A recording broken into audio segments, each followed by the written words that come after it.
Alright, ladies and gentlemen, welcome to Return to Hideout number 325. Space Oddity, folks, we are back.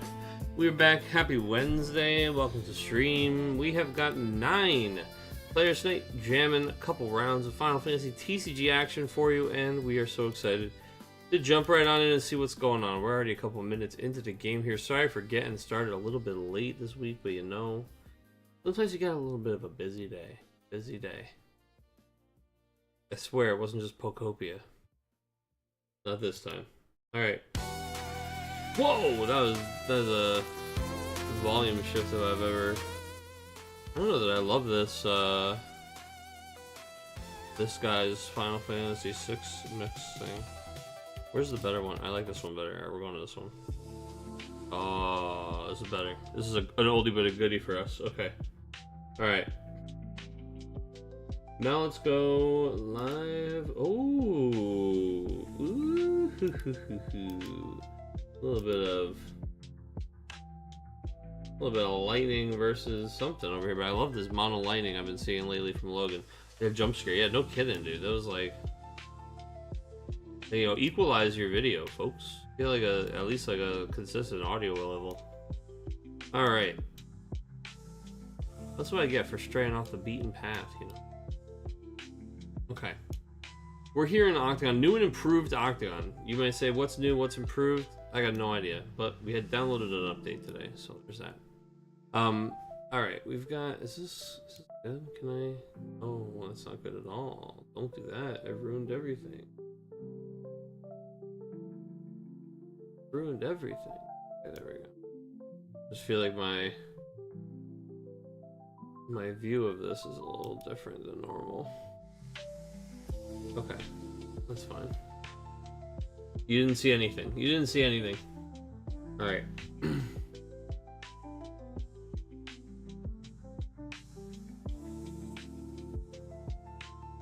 So we got mono lightning down here, dude. Reeve Blue Swab, of course, just for the backup setup, which is nice. You see the Alphino there. Weaver, of course, mono lightning deck doing mono lightning things. Irvine continues to just be an absolutely strong card all on his own. Doesn't really need anything else going on. He's just here.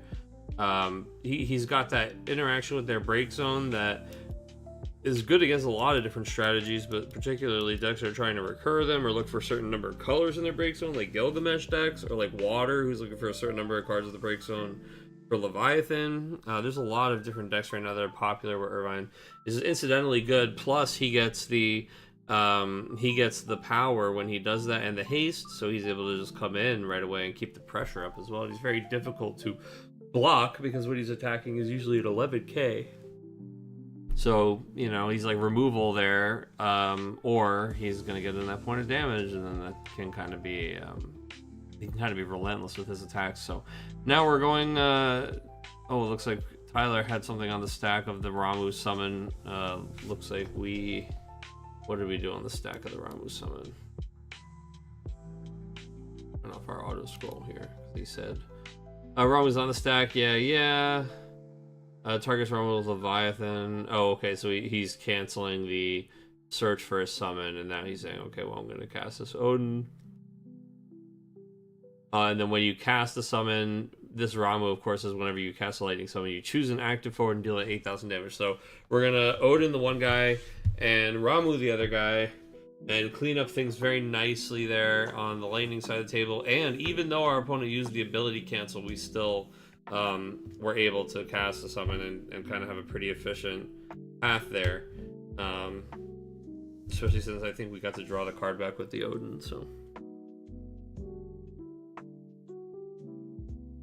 Alright, folks, I need a beverage. I need water, because you guys are going to make me drink water in a second here. Then I need a different bev. Alright, I'll be right back. 1 second.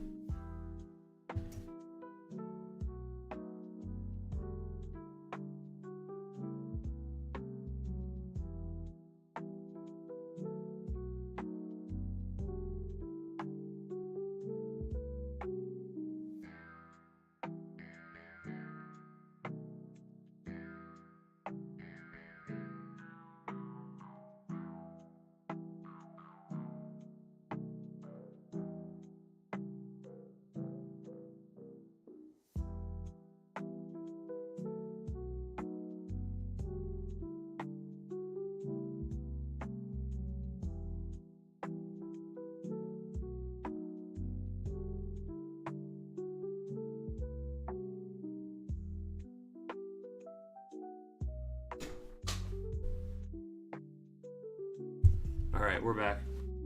We're back. Did I miss anything good? You guys will know better than me. Ah! I knocked my paint brushes over.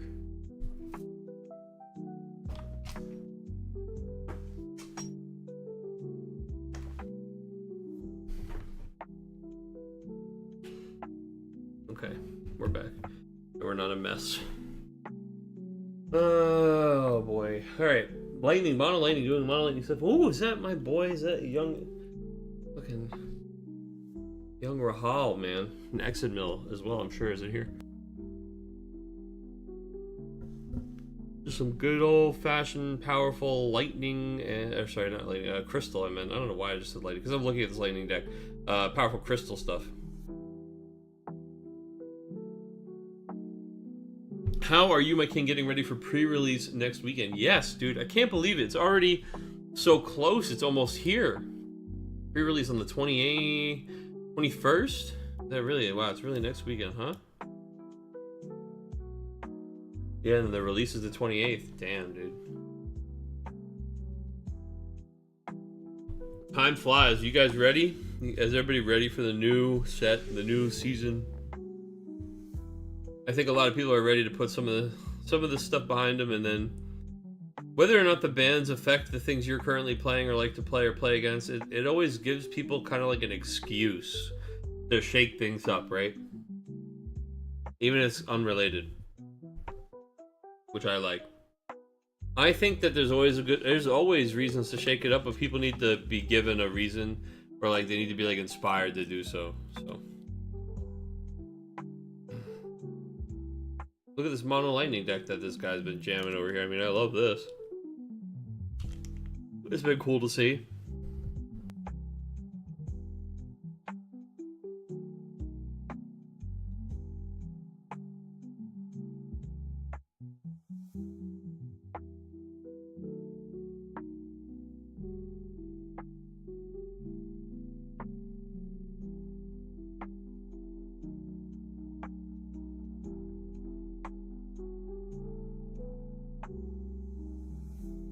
How about you, Big G? How you doing?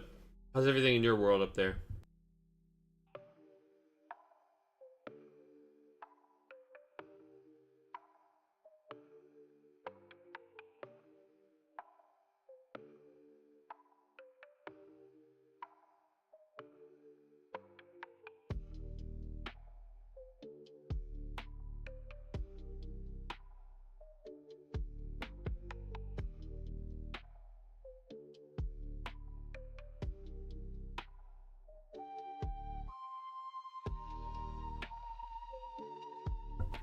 Looks like we got a couple of results coming in here.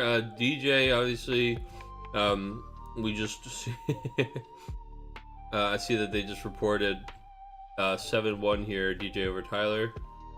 Let me get back to the bottom. He goes, limit breaks with Vaughn. Oh, he played the Vaughn and then scooped. Is that what happened? Oh, you have 4 more wind characters. 1, 2, 3, 4. We have 4 more water characters, 1, 2, 3, and then he said it checks at resolution, right? And he goes, oh, I can't count, I'll scoop, I'm dead. Okay. Whoops. Alright, next.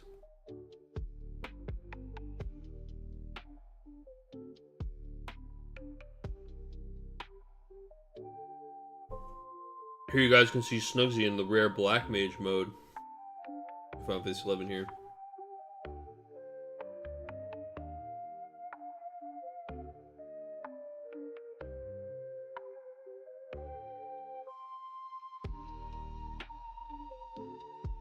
I've been duoing Black Mage with a good friend of mine. A lot of fun.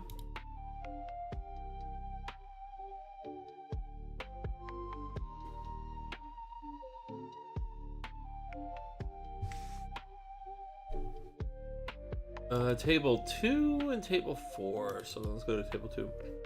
Maybe next week I'll get in the lab to see how good the old Shivas are these days.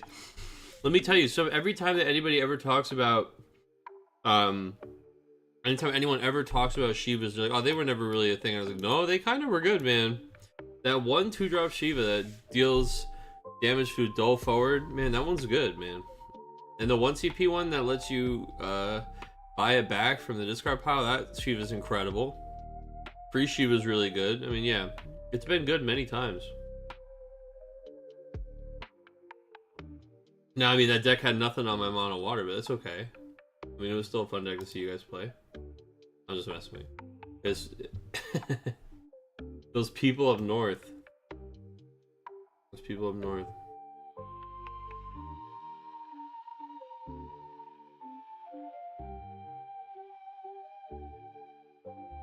Facts. Look, dude, I remember, okay? I remember.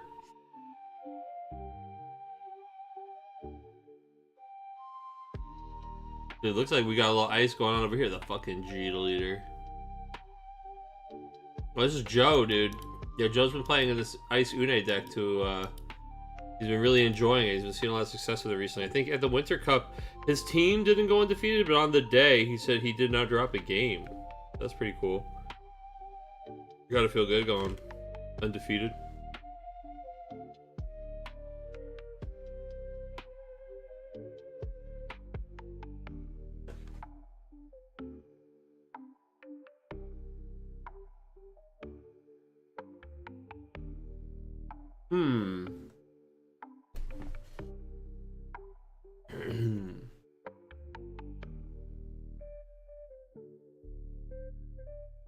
What are we doing here?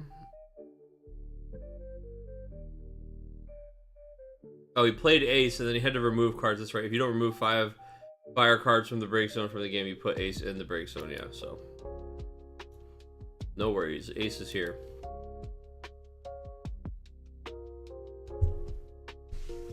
I'll tell you what about this ace, man.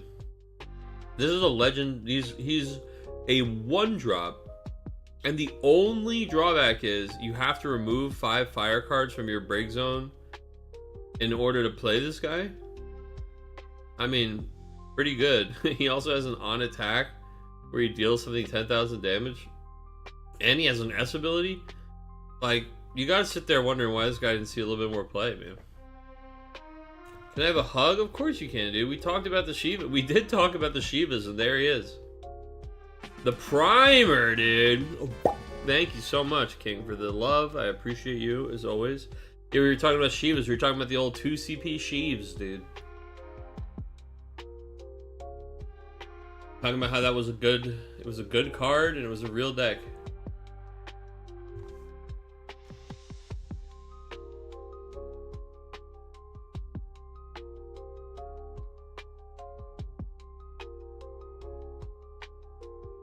Oh, the Nox decks? Yeah, that's... Yeah. You saw someone play it, kill it by not paying for it because it just puts them in the break zone, yeah. It doesn't, like, remove them from the game or anything. And then cast the Nox, and you go, oh, well, one of my guys went to the break zone this turn. Yeah, that's pretty fun.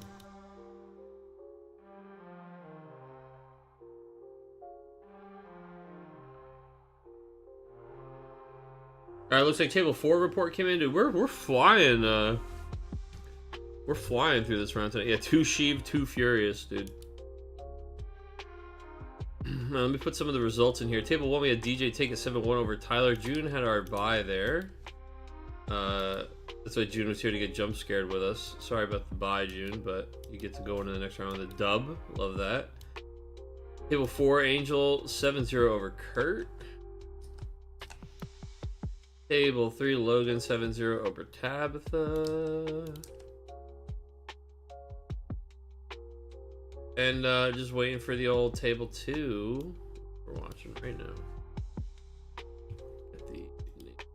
Get this up. Okay, rather. Anybody out there inviting all of the Pokemon to their cozy habitats?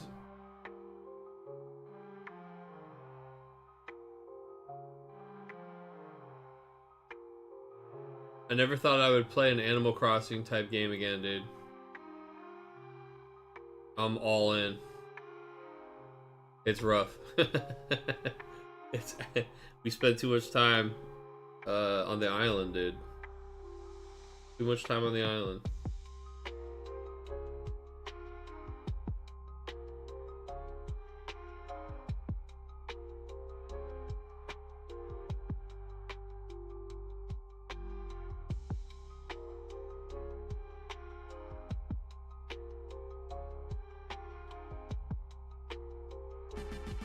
June, thank you so much for the sub. Get me screaming my face off, dude. Hell yeah. Love that. Thank you, thank you. Hope you enjoy those emotes. Nalapa, dude. Final Fantasy VI gamers rise up. This is always a really interesting fire card. It's supposed to be a card that it discourages your opponent from doing certain things because you get to kind of get like a trigger off of it. So that's when they cast a summon. So when your opponent casts a summon, you select up to both of these actions. You can select 1, 2, or 0 of the following actions. Choose a forward dealer 10,000 damage. Nalapa deals your opponent 1 point of damage. It's free 99, dude. It's free real estate. So you get to do one of those two or both of those things. If they don't have a forward, don't worry. You still get to deal with a free point of damage. If for some reason you didn't want to deal with a point of damage, you're not forced to do so when they cast a summon. So they can't like cast summons to force you to trigger their damage X triggers or anything like that. So it's neat that it only works the way it's intended, which is to be kind of like a risk for your...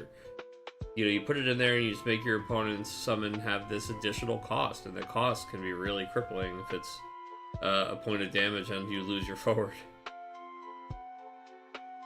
Make you think twice about that next Amaterasu, or whatever. I guess it's a Shiva because we're in this color. But Nalapa is a 5k body with no protection whatsoever, so we're just going to go ahead and pick that one off and send it right to the discard pile. Simple as a Victoria, nice and clean.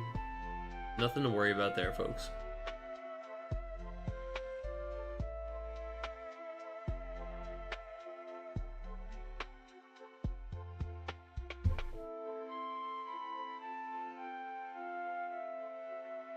What up? What's up, How we doing? How do I feel about the new 5 CP Golbez? I'm being asked over here from the YouTube side of things. How do I feel about the new 5 CP Golbez? I feel like I'm kind of mid on him because in general, it takes a lot for me personally to be into a lighter dark card. Even though I'm a big fan of monsters. I'm gonna pull this guy up again just so I can refresh my memory while we're talking about him. Let's look at Golbez.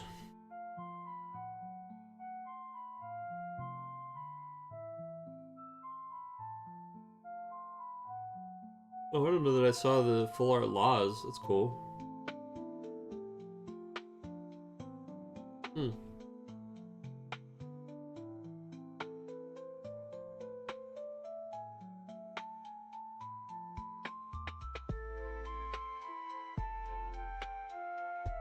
Alright, Golbez. So, 5CP 9K, obviously category 4. I say obviously, although, you know what?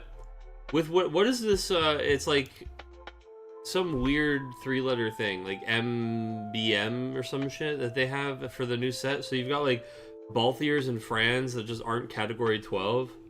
Fucking head scratcher, dude. Just like, whatever, sure. Anyway, Golbez. When Golbez enters the field, you may search for one monster that costs 3 or less and play it onto the field. When a monster enters your field, choose one character, dull it, or activate it. This effect will trigger only once per turn. So, I mean, like, he gives you a 1 CP discount on a guy that's really only relevant if you have a follow-up play, or if you have, you know, you want to hold up like an Ama or something like that. And then, yeah, he plays a monster of 3 or less on the field, but, like, I already feel like all the best monsters to cheat into play weren't cost 3, because that's why every time that I looked at that realm, the Water Legend realm that plays a monster that costs 3, it just seemed like it was fine. They just got rid of the only card that I would really want to play this with, which is the Tomos. So yeah, I don't know, people are going to play it and it's going to be cool, right? It's still going to be interesting. It's going to have synergies with like the dragon, the shadow dragon, and I think this would probably have a lot of cool synergies with like lightning monster stuff too, and like your you know, you can still do Witch of the Fens stuff with your moth slashers and all that stuff maybe with Golbez, even though Realm's not around. But I'm not looking to play this dark card probably, if I can help it. I don't know, I think he's interesting, but maybe I'd be surprised if I sleeved him maybe.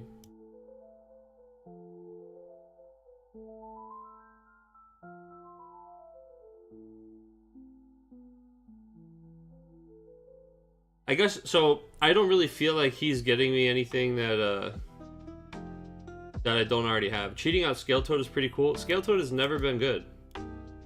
Why? I don't want to play it now. I certainly don't want to play it now. I didn't want to play it then.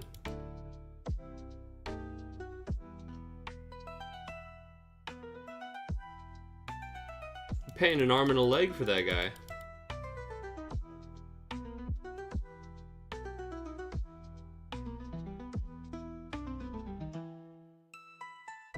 Wooklamot is a really interesting new. I like these still say fucking sample on them. Thank you so much, Square Enix, for not giving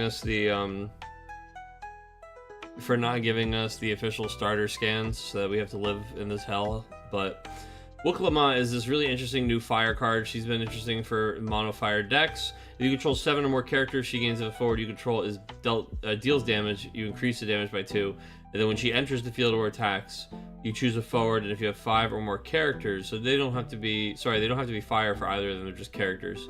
If you control 5 or more characters, deal 7,000 damage. So she's been interesting too in Wall 7 decks. They're playing her because she can get that haste and be another piece of the kind of pressure.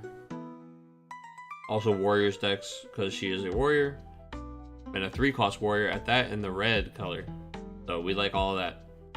I'm excited for the shakeup. Yeah, man, it'll be interesting.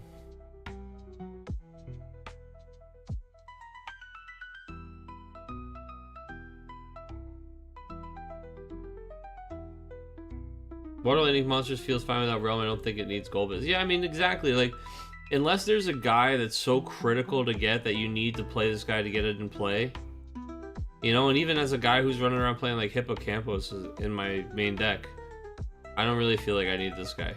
But maybe, I mean, I don't know. Who knows?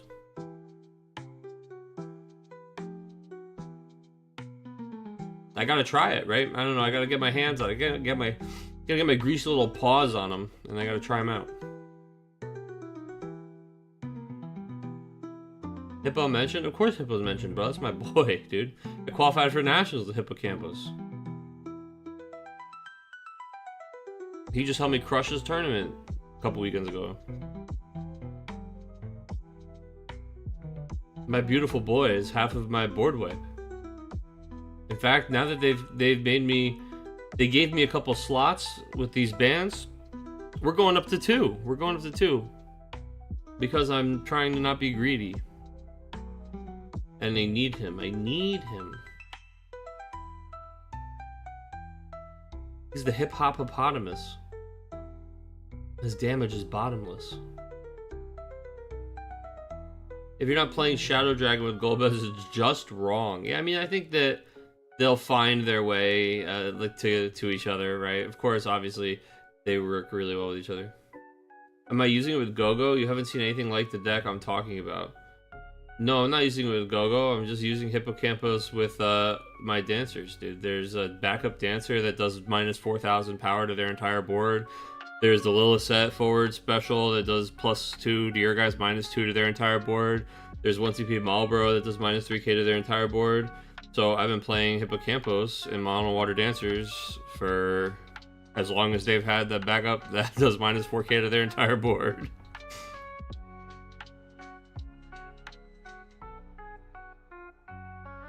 You play a 2-drop backup and you go, hey, would you like to Amaterasu this? And they go, well, no, not particularly.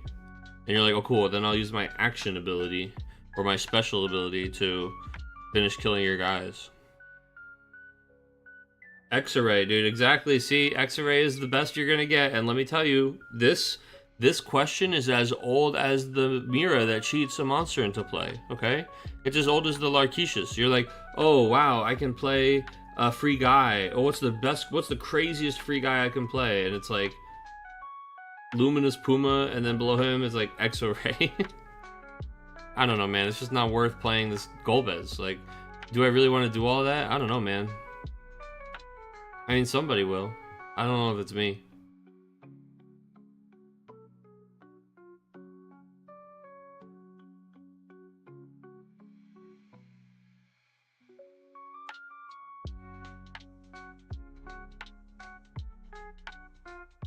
Does X-ray kill Laswell? Yeah, when you use it with Witch of the Fens.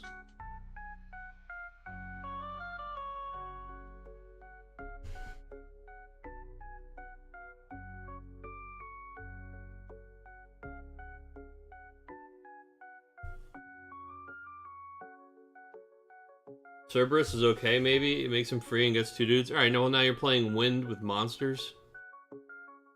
You're playing a Wind monsters deck. You let me know what the rest of that list looks like. Like, I'm not desperate to play Golbez. He's supposed to fit into something I want to do. Right? Or be so strong on his own he's undeniably a build around. But this man is not a build around.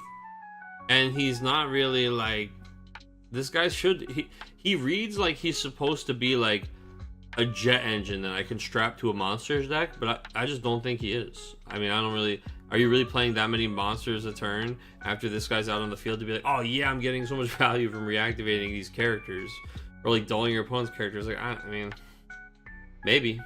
Hey, look, dude, we've put our foot in our mouth in this channel before, so maybe we'll be wrong. I think he's fun. I think he's got a lot of flavor, and he works really well with the Shadow Dragon, and he's a cool card. But like, you know, there's a lot of those. There's a lot of cool cards.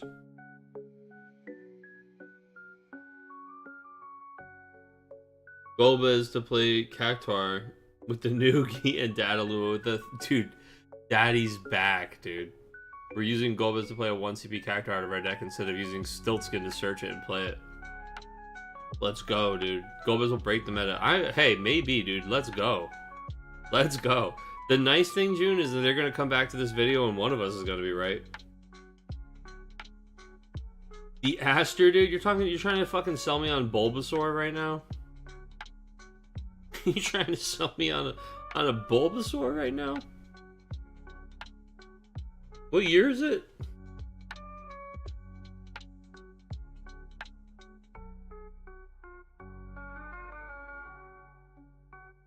Dude, Nalapa's just hanging out, airing out those pits, just hanging. Came out with the Monleonis, which was kind of cheeky deaky. Because now your opponent just can't, he literally can't cast any summons because, you know, they're sitting here at 6 damage. Death Gaze, though, there you go, yeah. You go get Death Gaze and you kill your Golbez. Giga.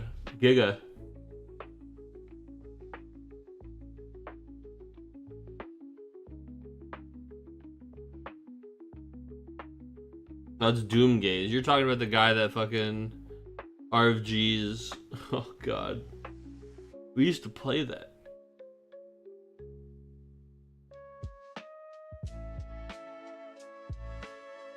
Times were slower. Speaking of Bulbasaur, have you seen the Pokopia pic of it saying, let's get this place humid? Of course I have, dude. I helped him get this place humid. I made my island humid as fuck. I had to get it humid enough so that Slowpoke could yawn and bring the rain, dude. If it's not humid enough, he's not tired. Then Pokemon be fucking, dude. The showers are on. We're getting humid. Meowscarada and Gardevoir can live in your house with you. They know exactly what they're doing. Vaporeon's in the game.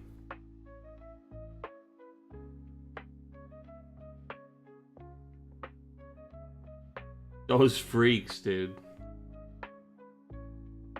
Big man Blastoise. Dude, I gotta get Blastoise. I have not spent enough time in the first area, like, just building it up to get the 3 rarest dudes. I keep trying to want to unlock more of the stuff so that I can just get all the stuff that I need to use, like all the tools in the wheel, and then I want to just like sculpt.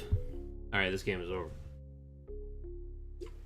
I think this is a very interesting place he put him in. He hits him with like the Monleonis haste combo with the Nalapa and puts him at 6 damage and goes, yeah, you go ahead and use a summon to try and stave this off. I'll wait.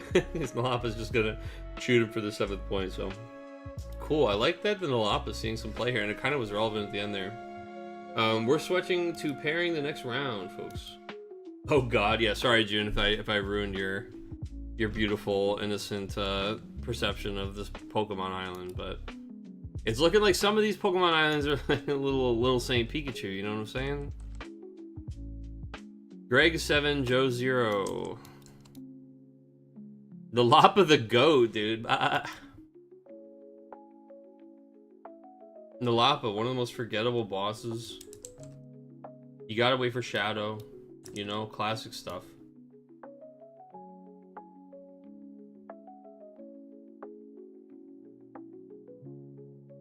Runic shits all over that boss fight.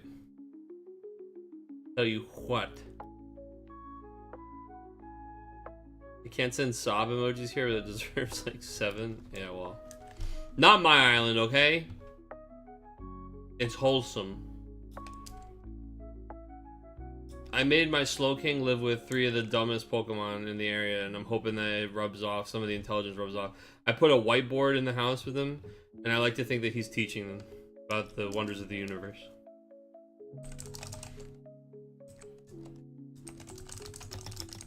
Alright, round 2 pairings are going up, guys. Sorry for my tick.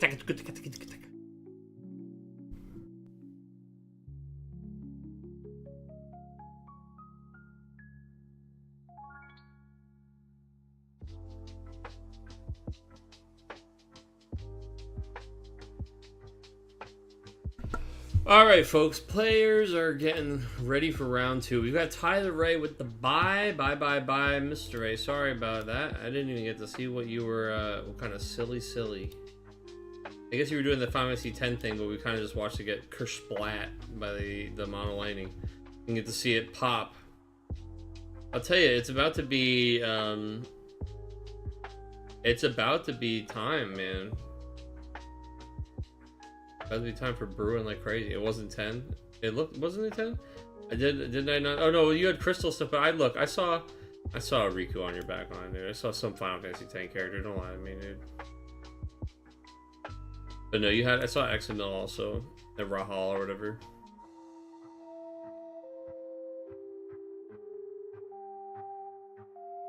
You gotta get you got new 10 stuff coming out in Dream Lake Ocean, dude. I want to play the new Final Fantasy X stuff just for fun. I want to play the new 9 stuff. Dude, it's looking pretty cool. It's forced to be Von deck? Oh no, I actually did see him get played, right? I think I saw him get played on the last turn.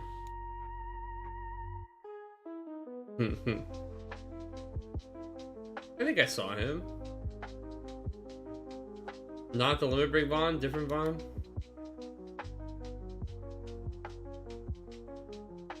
Is that Limit Break Von 4 or is he 6? I don't even know. That's 7. Jesus Christ. Look, I don't even know anything. There's too many Vons. Forgettable main character. Alright.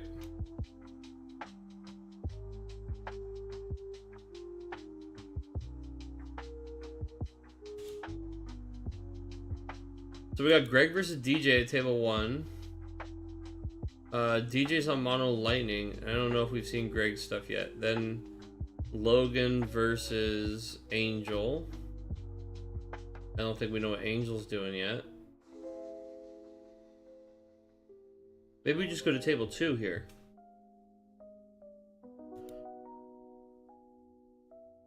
Let's go check out Logan versus Angel.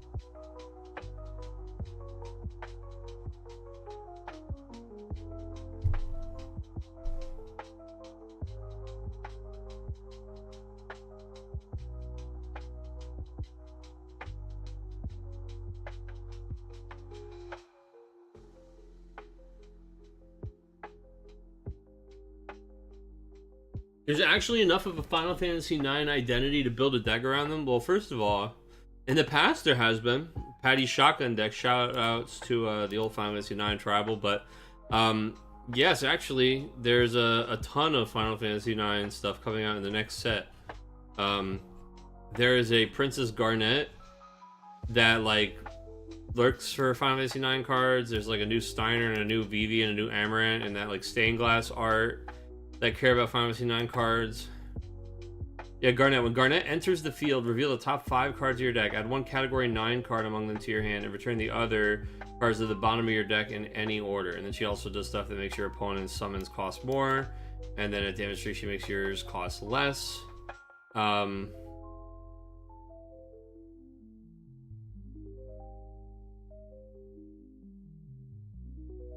Yeah, that's the Garnet. Then the Steiner is the Category 9 forwards other than Steiner you control. Gain this forward cannot be chosen by your opponent's abilities. And when Steiner enters the field, you choose a Category 9 character of 4 or less in your break zone. You play it on the field, and he's a 60p 9k. So, like, Steiner plays Garnet, and she adds another one to your hand. Like, there's a lot of really cool Final Fantasy 9 stuff going on in this set, I think. I'm hyped for it. We got, like, a Zidane backup, but there's probably going to be another Zidane. We got the Vivi, who's when Vivi enters the field, choose any number of forwards opponent controls, divide 7,000 damage among them as you like. But if you have a 9 forward other than Vivi, you divide 10,000 damage among them. Yeah, just a lot of like Final Fantasy IX synergies.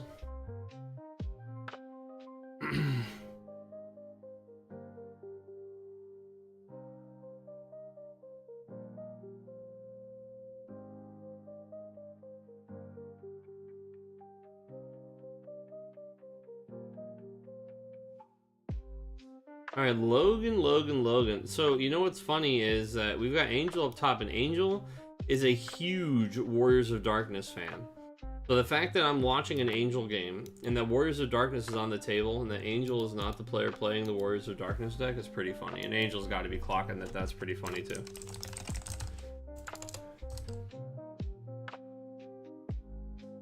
Let's get these names up on the screen.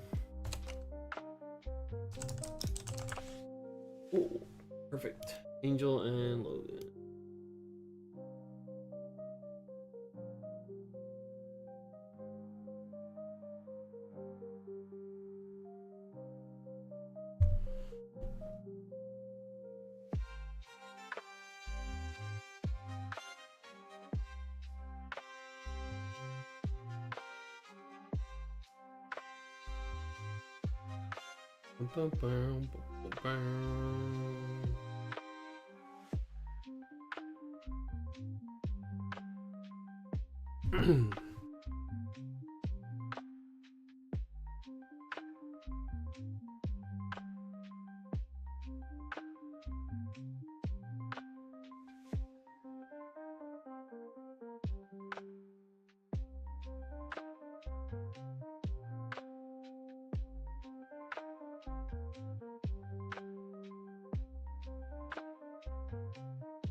All right, so we've got a Kefka deck on the other side of the table here from Angel, but it's got a little bit of a twist to it. You see that wall? And I kind of love this. So we've got Sid, we've got this wall. Let's talk about this. Wall is from way back. Opus, God, I can't believe I'm saying things like way back and then saying like Opus 16, but from the early COVID days, Wall is this cost required to cast is reduced by 1 of each character of cost 5 or more you control. It can't be 0 for him, so it doesn't always cost a minimum 1. Oh, they're both Kefka decks, but we'll get to that in a second. Then he says the characters of cost 5 or more other than Wall, sorry, the forwards of 5 or more other than Wall you control gain. They cannot be chosen by summons or abilities, and whenever you cast a character of cost 5 or more, you draw a card. So the way that you always played this deck is you played Wall with a bunch of guys who said a high number in the corner that didn't really cost that number, whether they gave you cards back, got some kind of discount, etc.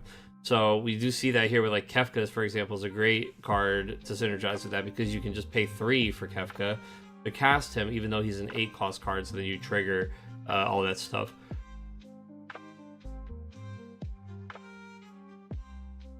Sid Highwind, another one. You know, a 5-drop backup that adds 2 cards to hand. Cindy is a 6-drop backup that adds 2 cards to hand.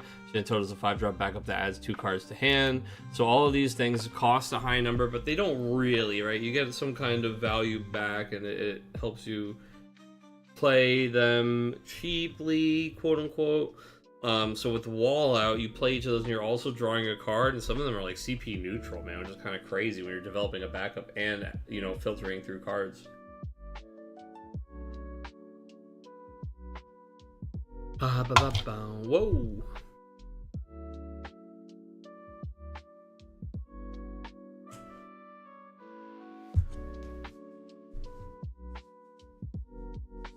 I heard draw and or play Firewind Zidane as many times as you can. Hey, you know what? That is also a really viable Final Fantasy IX strategy, okay?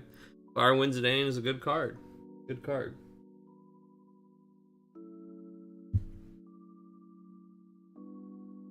He's got the sauce, that's for sure. You done it, kid. You done hired the hitmaker.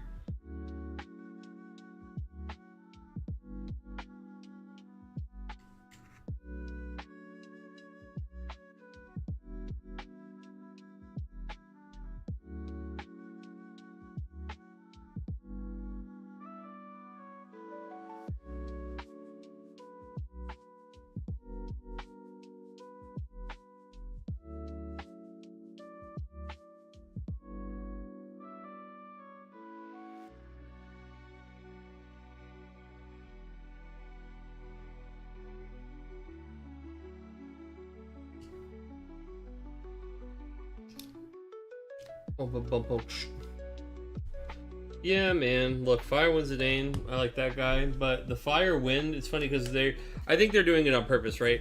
They're really pushing these Final Fantasy IX synergies, but they're not pushing any Final Fantasy IX synergies in Wind, which is where a lot of those really powerful Zidanes are. The Zidane often is in Wind. Sometimes he's in Fire, and of course you get the light and dark ones, but not dark. You get the light ones.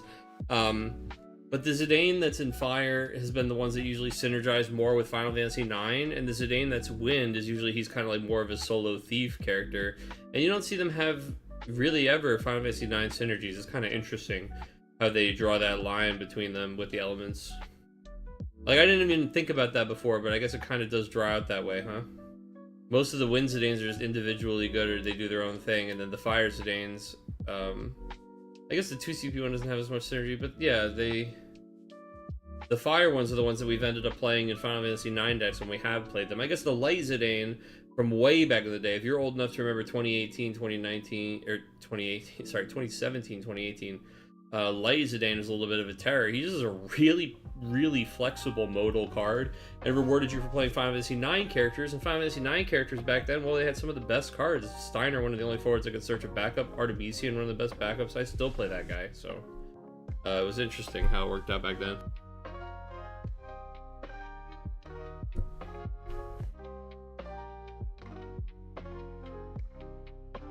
Yeah, so Veristel is almost certainly in here somewhere, dude, because this is definitely just like a 5+ bombs deck. This is guaranteed as like a Veristel list, too.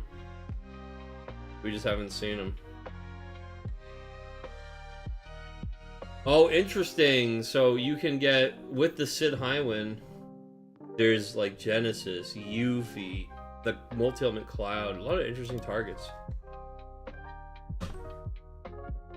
Guys, I have to be right back. Like 2 minutes. Sorry about this. Oops. Yeah. Oh, I'll be right there. Yeah, I'll be back 2 minutes.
They kidnapped me, dude. They kidnapped me. Okay, I'm back.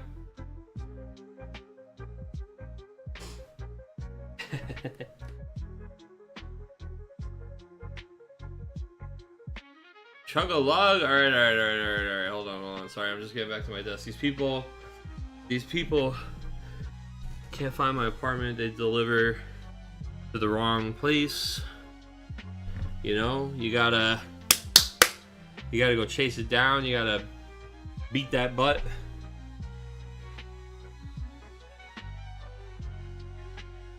Crazy that this game has lasted 10 years. Are you talking about Final Fantasy TCG or the game we're watching right now, brother? I'm just kidding. Yeah, it is. It's wild, right? 2017 is the 10-year anniversary for Final Fantasy TCG next year. How many games that aren't the big three make it 10 years and are going strong? I just chug-a-lugged for you, sir. I just drank the last of my little mug of water here. Thank you, Tyler, for keeping me healthy.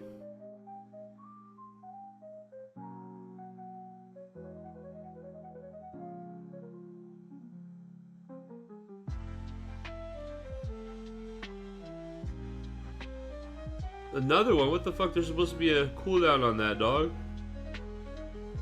Oh, alright, here we go. Another one. Another one.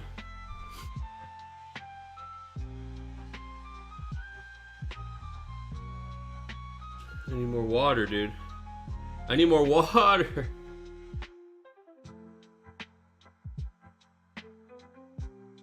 Alright, this game is over. We gotta switch tables here. Dude, Angel getting in there with this crazy... I know I walked away and I came back and it's a lot of the same guys, but it looks like it's just the pressure of this. These guys that can't be chosen because of the Warrior of Light. It's just another layer of annoyance you have to get through before you can get to a guy like Seymour. And these cards just are snowball-y, right? So they just, they kind of run away with it. It's cool to see. Anyway. Let us go to... another table.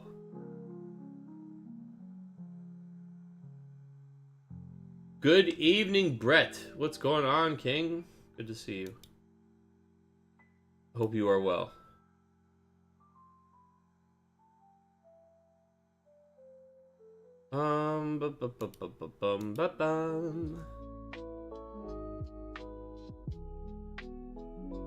Alright, table 1 is still kicking, so let's go there.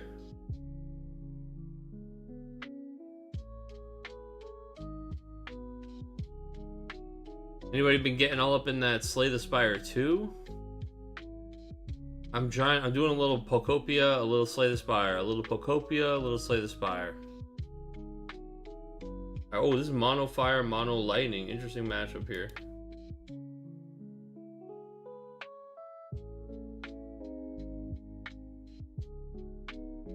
Mono Fire, Mono Lightning.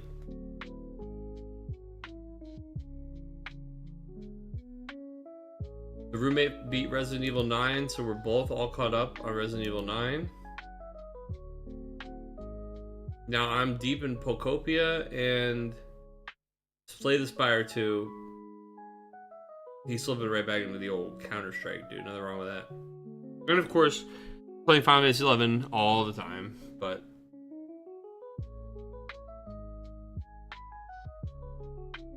play FF11 all the time, 11 all the time, 11 all the time. Alright, so, you know, one thing that's pretty interesting about the Mono Lightning versus Mono Fire matchup is the Mono Fire deck wants to have 5 backups down so they can do the Mono Leonis thing and then sack one of their backups off. But when you have X-Death on the table, and he kind of forces them to sack out a dude at the end of their turn, and you have been removing their forwards because, again, you are a Lightning deck, it is pretty funny to see, like, oh, well, now, yeah, they're in an awkward spot where they have to play more backups out to get their endgame plan back, because without it, they don't have it.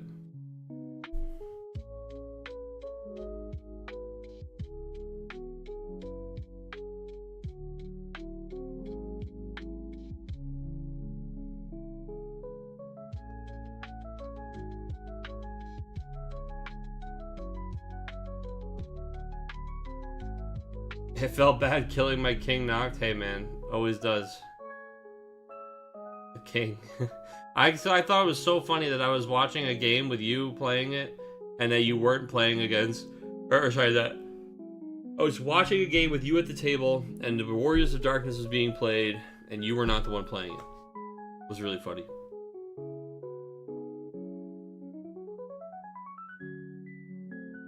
The little Kefka v Kefka action I saw you guys having down there.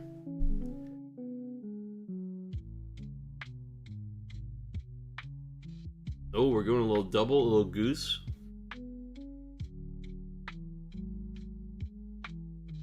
That feels bad.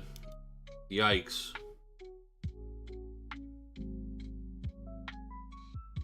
We had to just tap the X-Death because things were looking that bad for us. Dude, Thanos just taking another pile of skulls, dude. That big-ass sword just cleaving him.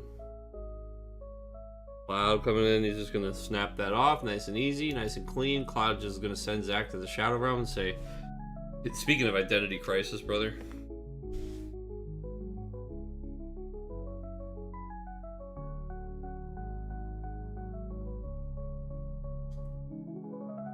Boom, bap, ba doom, bap, ba doop, boop, bap, boop, boop, bap, ba doop, beep.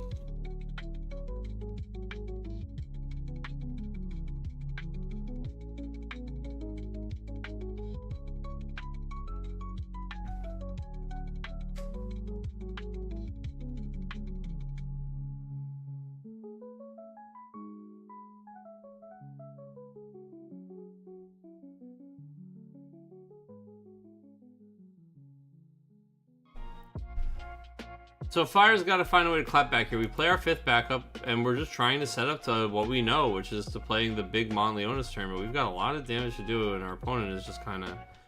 I mean, they're playing the purple deck. It definitely has cards that has, say, haste on it. No, we're just going right to combat. Putting our opponent to 6. Not a lot of EXs in Mono Fire.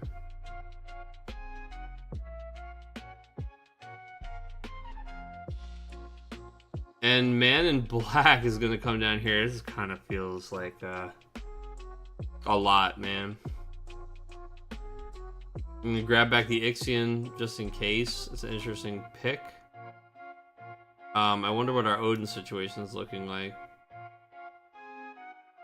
Oh, our discard pile has a single Odin in it. Oh man, we're playing a Dremelech, which is cool.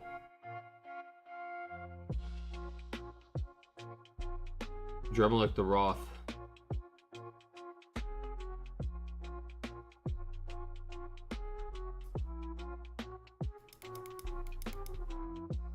Bum bum bum.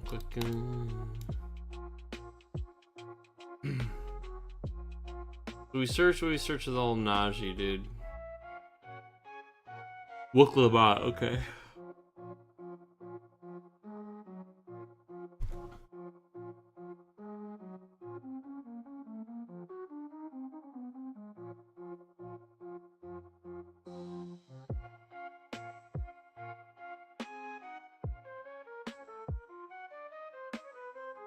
Who is playing right now, Randy? That's a wonderful question. We've got Greg Sonnier on the bottom here for our backup match for round 2.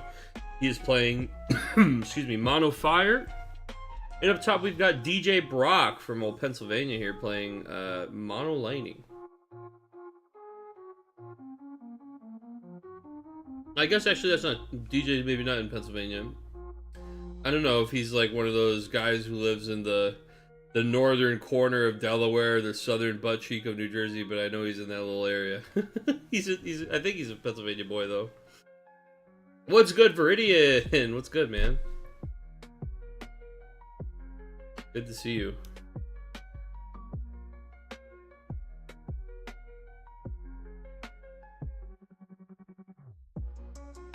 Viridian, what have we been gaming lately? You a Slay the Spire 2 guy? Are you a Pocopia guy? Are we just slamming Marvel Rivals? There it is, I knew it. Marvel Rivals and Dota, yeah. Dude, what's good in Rivals right now? What's hot in Rivals?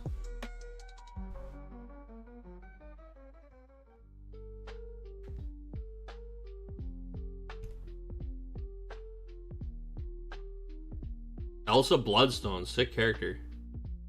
Any Pocopia players in chat? Yeah, I definitely... Whoa, Gambit! Holy, hold up, dude. Hold up, we got Gambit? We're reinstalling Marvel Rivals. Reinstalling Marvel Rivals, chat. Any Pocopia? For sure, we're playing Pocopia. We are playing too much Pocopia. I'm struggling... Dude, let me tell you, Animal Crossing, Pocopia is very Animal Crossing-esque, but it's also so much more than that. And it gives me this like anxiety of like the 20 different plates I have spinning and all the things. I'm like, I have to do that. Oh, but I also have to do that. But I have to do that. But I have to do that. And I'm distracted in the middle of them. And I feel like I can sense a world where like I get a lot of my I have to do that's out of the way. And I'm just like sculpting my island and decorating the things and getting cool items for all the Pokemon. But right now I'm drowning in like a sea of like I have to do that. And like I keep getting like I feel like a little overwhelmed, bro. I just want to like finish out the tool wheel so I have all the ways to do everything, and then I want to like fucking build my island like crazy, dude. When I'm sitting there like building out one of the areas and I know full well I need to be like moving on to the next area, I don't want to keep building out the area, and then I'm like, oh well, I don't like that. I'm kind of like that I want to do both of these things at the same time. I don't know, it's a weird complaint maybe, but I'm enjoying it overall a lot. So it does. I'm at I don't want to spoil things for people, so I don't know how far people are, but I'm in the 4th. Hold on, 1, 2, 3. Yeah, I'm in the 4th area, not including the like free for all area, and it's starting to feel a little choresy. And I'm like, well, I don't want to do the choresy bit. I want to go back to all the fun stuff I was doing, but I have to do the choresy stuff to unlock the rest of the like abilities and things, you know. When's the Pocopia stream, dude? When more than like one person will be watching me do it. It's also like Disney Dreamlight Village, Disney Dreamlight Valley, or whatever. Yeah, that I've never played that one, but I hear that it's very popular. The rare rain dog setting, yeah, of course. Dude, Gambit, that's crazy. I didn't know they had Gambit in there. I'm gonna make a name for myself up in here. I want to play Gambit.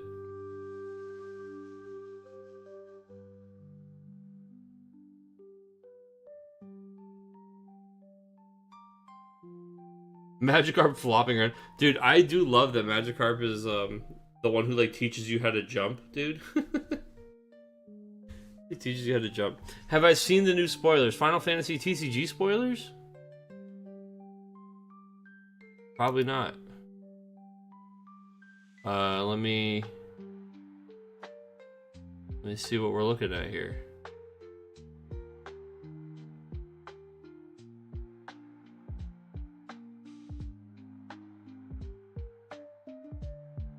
The Magikarp Pokemon Stadium minigame is goated. The one where they it's just like a jump counter.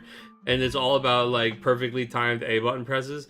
Let me tell you, that skill comes in handy so many more times in your life, in your gaming life. Like pressing your A button at the exact perfect frame of like the animation. That shit's an important skill. Thank you, Pokemon Stadium. Pokemon Stadium had me fucking doing frame perfect actions before I even knew what that meant.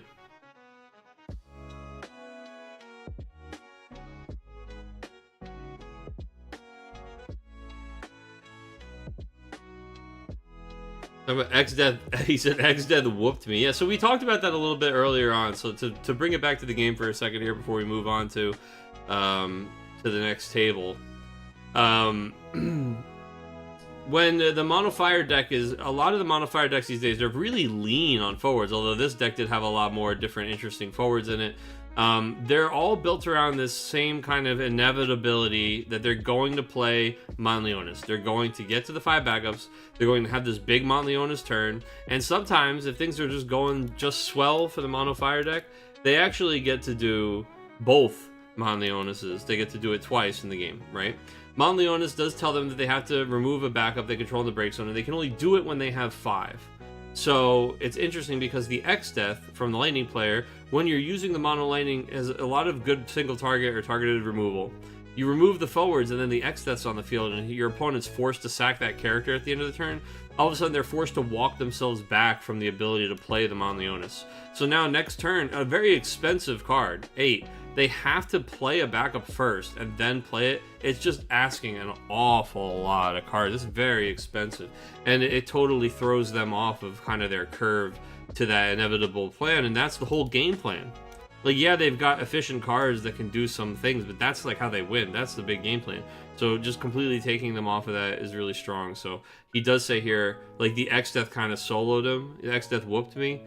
And it's exactly for that reason, like he's able to just put him in this position where, hey, you're trying to just build 5 backups and pass the turn so that you can afford the big thing your next turn, but you have to build like 5 backups and a thing because you know the excess going to trigger, so you spend a little more to build the extra thing, and then guess what? Your opponent's playing Mono Lightning, so they just remove the extra thing, and then they pass their turn and X-Death triggers, and now you kind of feel like you're in that loop. So cool game between these two decks. I really like seeing more Mono Lightning seeing play. I also love the Mono Fire seeing a lot more play lately. Look, I don't have anything against multicolor decks. I love them too. I love all the kinds of decks. Mono decks, a lot of the mono elements, they don't get a lot of hype. They don't see a lot of play. So I think it's really neat when they get to be more prevalent, especially for things like Mono Lightning, Mono Ice recently. Those are traditionally underrepresented. So my memory is all degraded now. That Clefairy memorization game is hard. Dude, the worst part about the Pokemon Stadium minigames is that they gave us the perfect vehicle to play them again in our adult lives with each other. In the Pokemon Stadium game on the Nintendo 64, like, expansion pass thing on Switch. But it has, like, a little bit of lag. It has, like, just enough lag that playing Mario Party or anything on that is actually just ass. Like, it's really bad. It's noticeably bad. So you can't play a lot of those. Like, and also, dude, so many of the Pokemon games are made for analog, and the problem is now the joysticks are digital. So when you're playing games like flicking the Ekans onto the Digletts and Dugtrios, it's really difficult to get a lot of control over it. It feels kind of binary, and it's because you're supposed to have this like analog joystick. It's just actually really troll how it just like doesn't work because technology. So you got to go to the old ways, man. You got to play the N64. I was feeling good when I saw the Odins after keeping Nalapa in my opening hand. Then I was feeling very, very bad after X-Death. Yeah, man, I could see that for sure.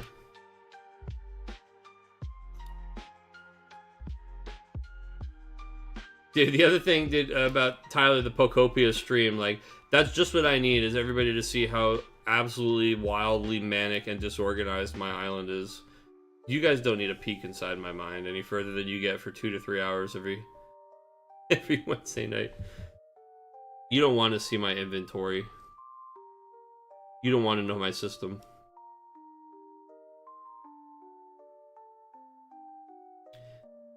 Marie Kondo would not be pleased with the way that I'm operating in Pokopia.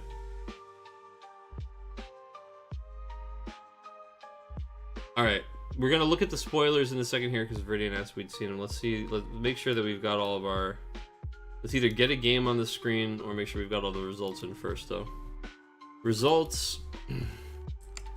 I've got 1, 2, and 4, so we're gonna fire up table 3 while we look at some spoilers. Table DJ 7, Greg 2.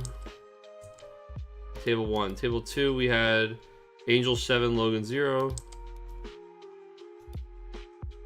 Table 3, we're gonna watch right now. Table 4, Kurt 7, Tabitha 2. Okay.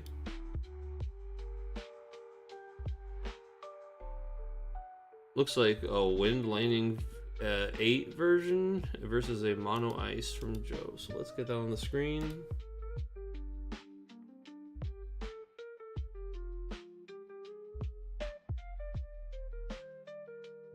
You do? You want to know? Tell us. Look, you know. They sure give you a lot of like random storage just sitting out there in the world. I have a really bad habit of just like throwing my shit in like the closest random shelf to free up my inventory and then just like losing everything. I'm just like a hoarder. The thing about Animal Crossing is they don't also expect you to have like piles and piles and piles of different types of like terrain bricks and like walls and roofs and shit. Alright. So the inventory is a little weird for that.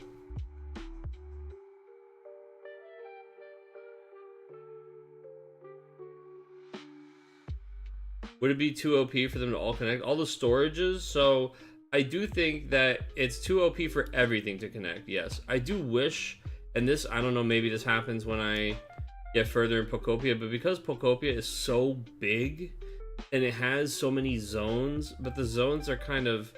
They're almost designed at first to be a little specialized, like, oh, this one's good at doing these things, this zone's good for these things. Obviously, late game, or whenever you want, really, you can make any one zone good at doing all the things, or any zone good at doing any individual thing if you want. You can move Pokemon between the zones, you can move facilities and stuff between the zones. But, because there's no, like, connected storage that I can understand or access anyway yet, maybe it comes later, it's not like, oh, if you have a main storage thing and all the bases, it can be connected. Like Pal World has a thing called like a guild chest or whatever. You could put one of those in every one of your bases, and then they all can access like at least one storage chest of shared inventory.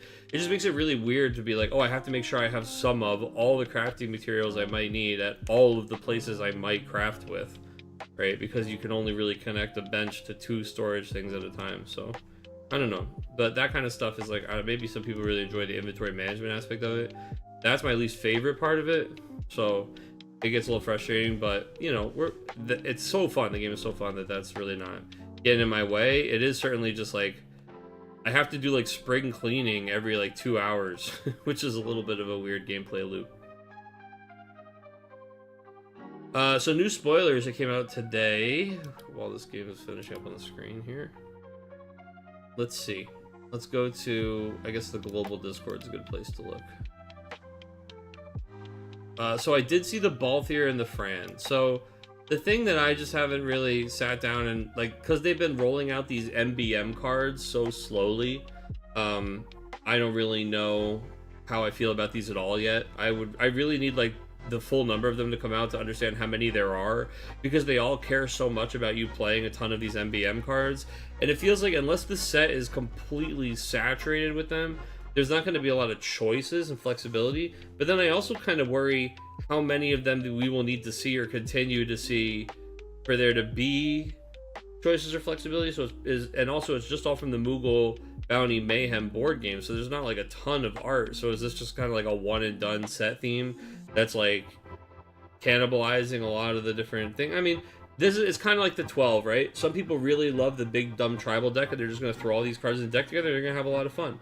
I don't particularly like those decks where they don't synergize in any way, where they're built to be completely in a vacuum. Like this card has a Job Sky Pirate, which is interesting. It's a lightning Sky Pirate, but it has no category synergy at all.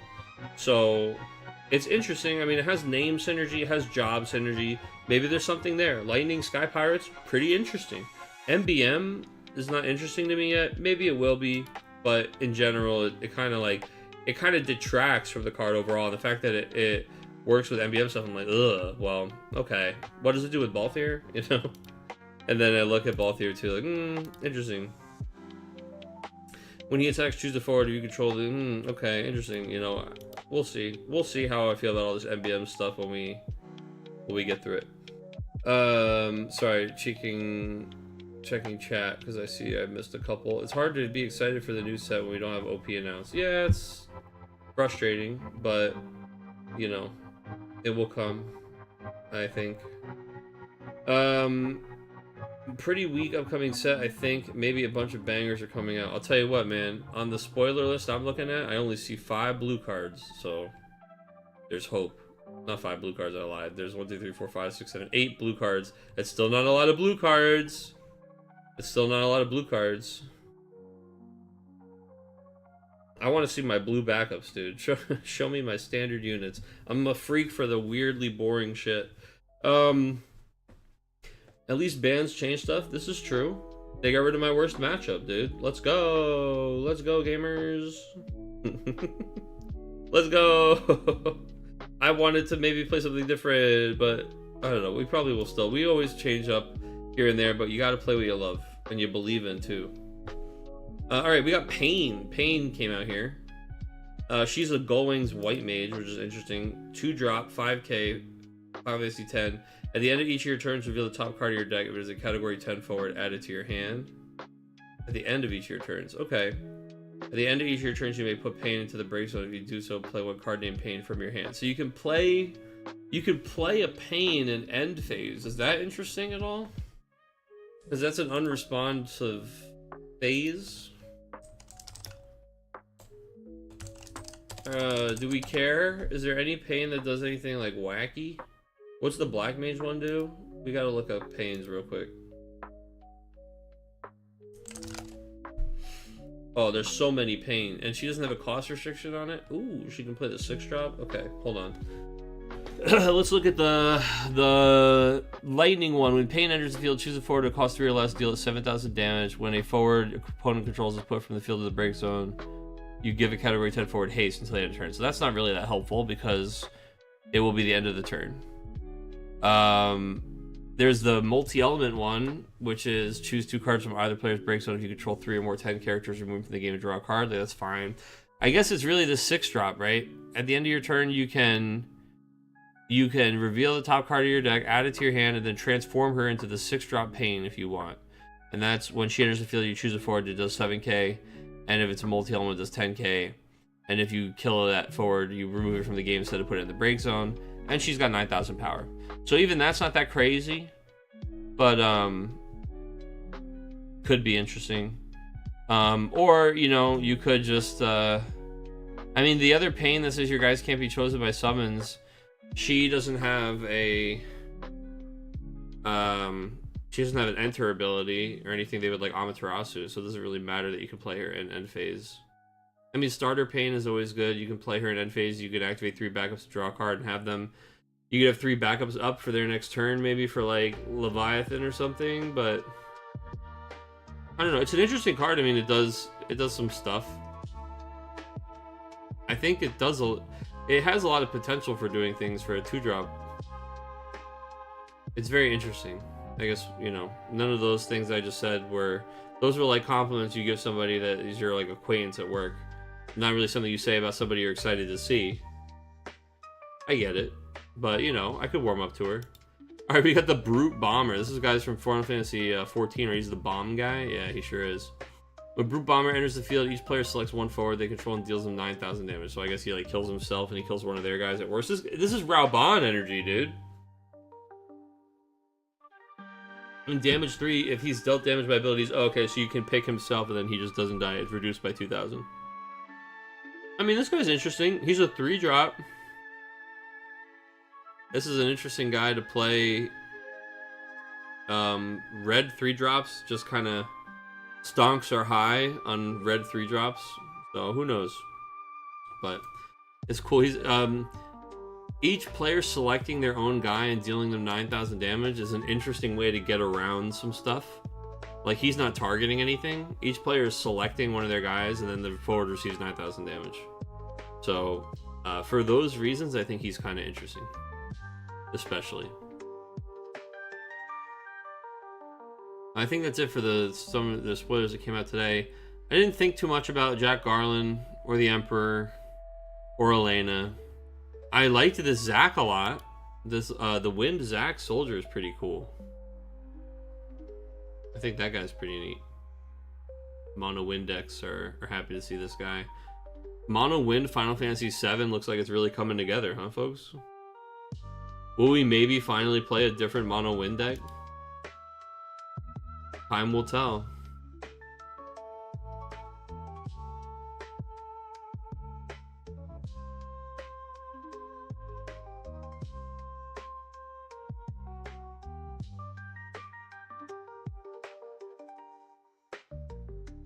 I like Elena personally. I think being able to haste your free Astrias might actually be solid.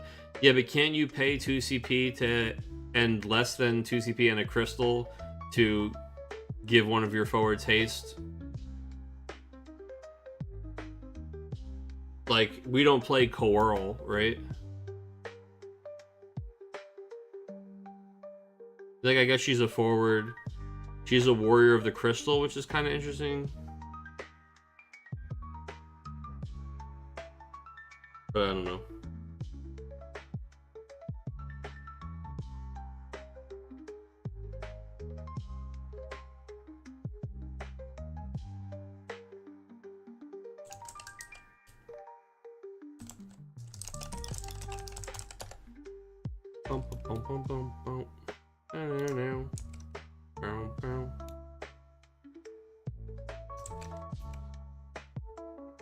So I mean, it is interesting that she is another purple warrior of the crystal, so that if you're playing Lucio in Lightning X crystal decks, you don't have to just play these other off-color guys to make your Lucio not dead. At least you could play 6 lightning guys. You can maybe even get away with, I mean, that technically means you can get away with playing... Oh no, he does say each of a different element. Just kidding, get fucked. Lucio says each of a different element on his card. Future-proofed you from having any fun. I mean, he's still a fun card, but... Oh well, that was the one thing I thought was pretty interesting about her, and it's not interesting to me anymore.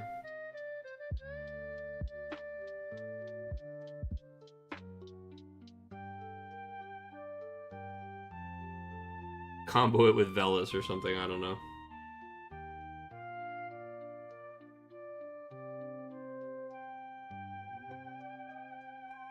Where are the blue cards, folks? Hey, can we get some more community water spoilers?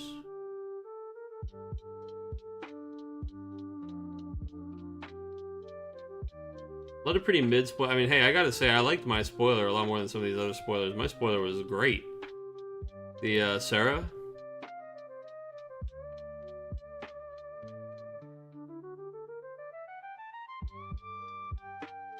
Got an awful lot of stock art. Stock art looking assholes in this set, man. Did someone say water? Damn it, you're right, brother. I gotta get another. Oh shit, guys, why didn't you tell me? Did somebody say? No, you guys didn't tell me. We're 7 minutes over time. You guys just let it roll. You let it ride?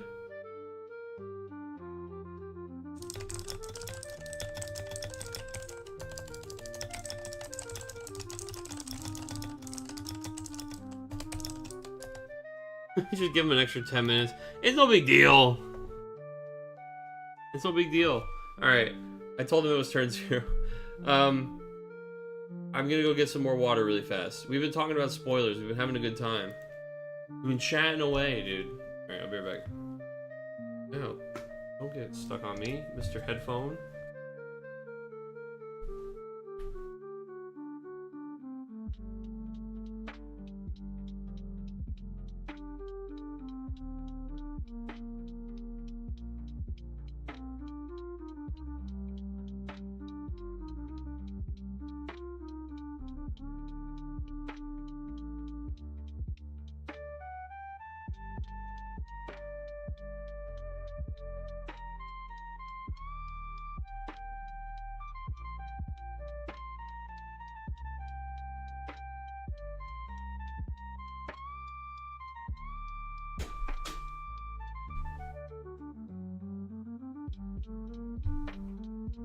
Okay, I'm back and I'm chugging. I'm chugging my water, dude.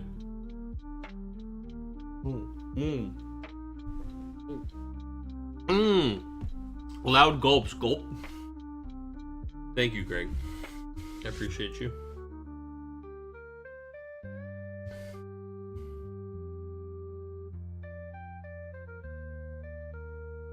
I think we're just about out of community spoilers. I want to say that the rules they said were that we needed to post them all by today.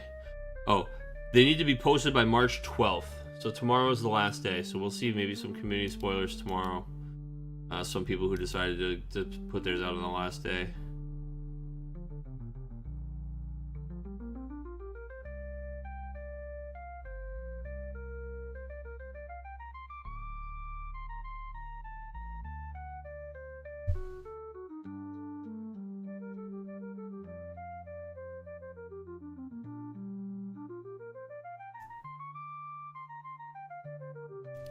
Shinryu! Dude, the Une decks are cool, but we are popping off over here on the Final Fantasy VIII Wind Lightning deck. I love the Wind Lightning builds. I love the Fire Lightning builds. I love the Fire Wind builds. I just like these 8 builds, man. It's so cool that Final Fantasy VIII got so much spotlight time this set, man. I'm here for it. Ochu also sneakily a Final Fantasy VIII forward. Getting the Ramu. Are we canceling that with the Edward? We're choosing to remove it from the game. Very cool. We've got the Black Mage completing their cast here. Love this art always. Oh, here, look, guys. Take note of what the Black Mage here is wearing. This is what Snugsy is currently wearing right now in when we switch scenes. Oh, my music is over. My music is over. Bloop, bloop, bloop. Bloop, bloop, bloop. Bloop, bloop, bloop. Doobity badoo. All right.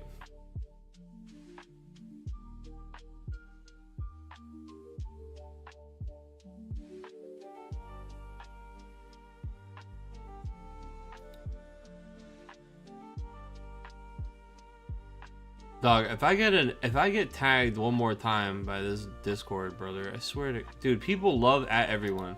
It just makes you want to leave their Discord. Notification settings, nothing. That's what you get. Now look what you've done. Now I'm gonna forget about your Discord in like 2 weeks. Now look what you've done. Completing their cast or dying for our sins. Look, dude, there's no cross yet. Look, see, they're stepping into it. Look, they're like leaning forward a little bit because they're kind of like, yeah, like they've just kind of like let it go. Because when they're casting, they almost have this like, they have like almost like they're concentrating the energy in front of them with both hands, and then they like release it out and send it forward type of deal for casting, for humans anyway. All the different races, each different race has a different casting animation in Final Fantasy XI, which is kind of cool. Elvan take like this wide stance. They got this thing going on.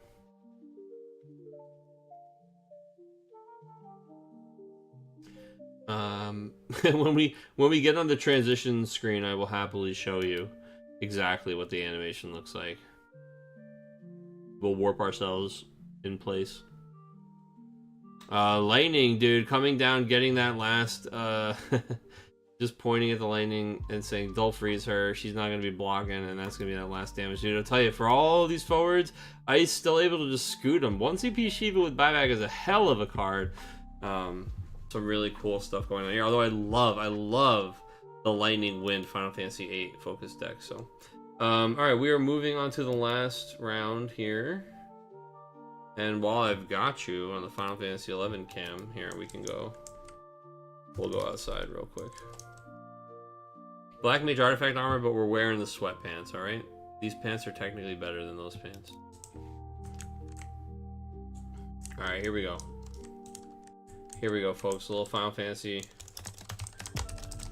There you go. Ready? Boom. He's got it. He's casting. And then You hit the T pose. So that's the pose right there. Is them releasing it. And then of course I'm just right back here. So, and yeah, you type your spells. You don't have to. You can do menus and stuff. You know, you can do macros and menus. Look at all my spells. God, I love Final Fantasy 11. But yeah, you can also just, you know, boom, little casual coding. Anyway, preparing the last round.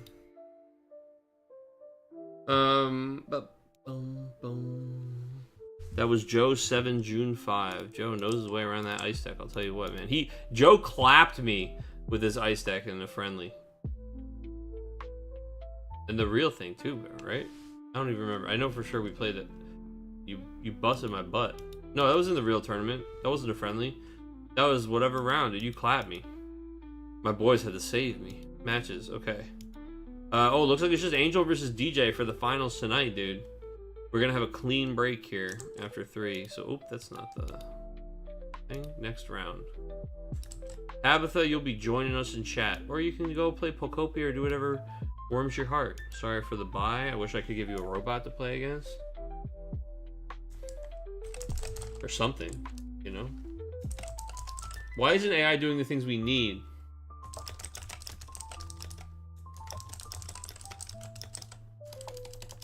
Somebody start training up the returners. Where's Bannon, my AI model? Like, dude, you know what I want AI to be like? I always imagine, I want the Halo style AI.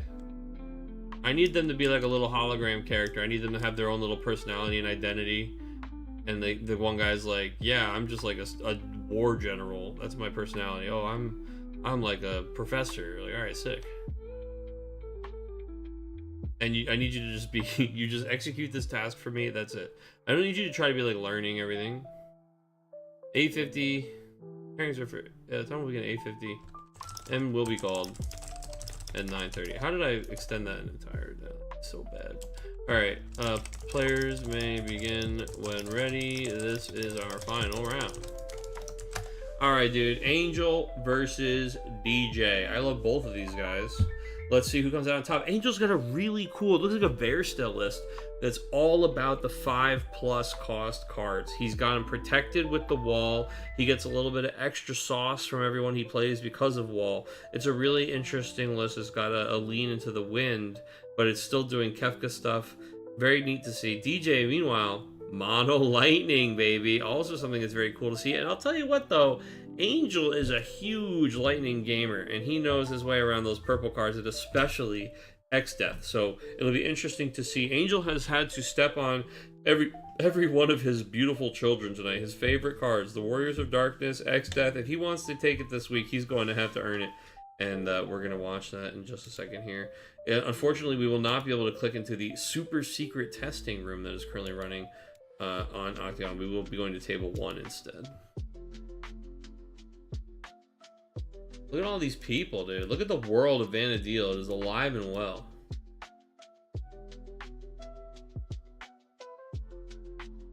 This is just Port Juno. This is where people come to take airships. I'm waiting for table 1 to pop up. Each of these 4 like bays. Here's a airship bay. And the airships will come and go. In here. Alright. Table 1 is up.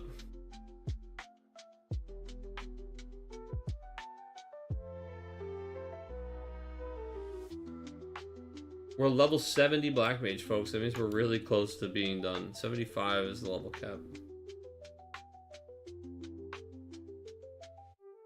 Been a heck of a journey. We're not normally Black Mage gamers. We've been duoing it with a friend of ours, and that's been a lot of fun. Just walking around the world, blowing stuff up as a pair of Black Mages. Alright. We're in the finals now.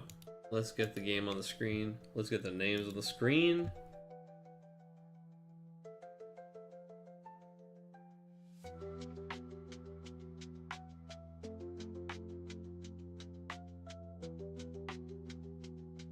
Feels like getting tortured. No hate though, Joe. I respect it.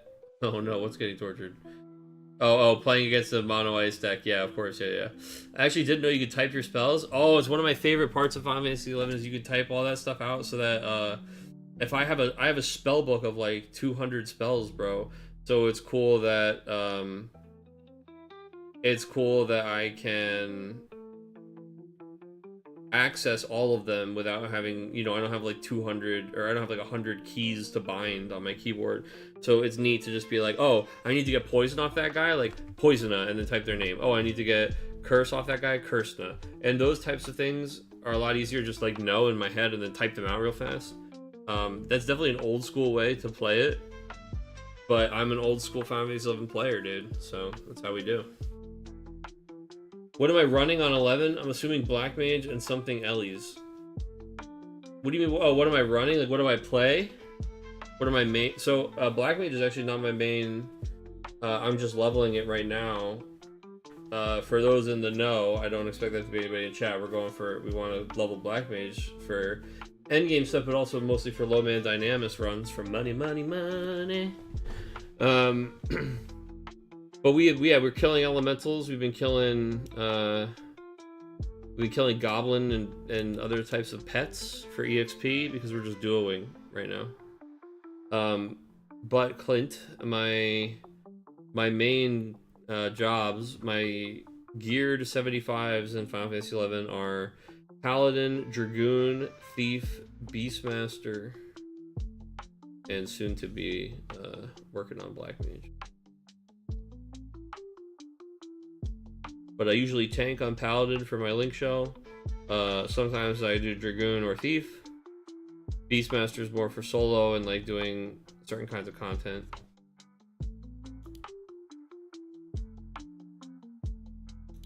I do a lot of farming on my Thief. And a lot of like battlefields and events on my Beastmaster, and then everything else is Paladin and Dragoon. Paladin and Dragoon are really my main jobs. Dragoon is crazy in Final Fantasy 11. I can main heal a party while doing a lot of DPS as Dragoon because of the way you can use your Wyvern, which is really neat. The Wyvern has a healing breath and can heal your party members.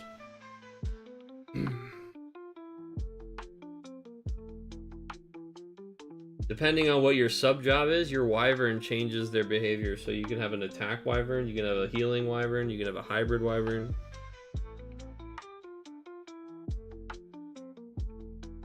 Okay, so we'll talk a little bit about what's going on. So we got Mono Lightning up here, which looks like it's got a rough start because we played an Alpha No back up into a Lightning turn 2, question mark, and then on the other side of the table, I mean, I guess we just wanted to do it. Probably was a Seymour that we got rid of. I wasn't watching. Or maybe something like that. We played Lightning. We get Adrenaline. No, we just had a really weird start. Where he started by playing Lightning, got back the Adrenaline, and ended the turn. So things were really bad from turn 1. Looks like he had no playable backups or anything. Then his next turn, he attacks with Lightning. That's fine. Of course, he hits Kusa, so his opponent gets a free card. Things are already bad, and of course, they get worse. Then he gets to play one backup, and now he goes to the... Oh my god, the limit break again for Gilgamesh. What's happening here, DJ? Where are your backups, my friend? What's he discarding? It's all summons? Ramu, Adremalek, Zondi, Ixion. Yeah, it's not stuff you want to be seeing this early, man. Gilgamesh comes down, removes cards in the break zone. Meanwhile, back at the ranch, Angel down here, and I didn't even put their names up. I'm sorry, I gotta get that up. Angel is playing a slow setup, huge bombs deck that just gets value once it has everything set up, and he's been able to just set up, no worries. So this is going to be a huge uphill battle for DJ, man. I feel bad for him because it's normally, I think it would be a really interesting matchup, but that start is gotta be one of the roughest we've seen here in the finals, and trust me, I get it. I've been there myself. Oops, I hit the transition button even though I was just swapping the names, but there you go. Sorry.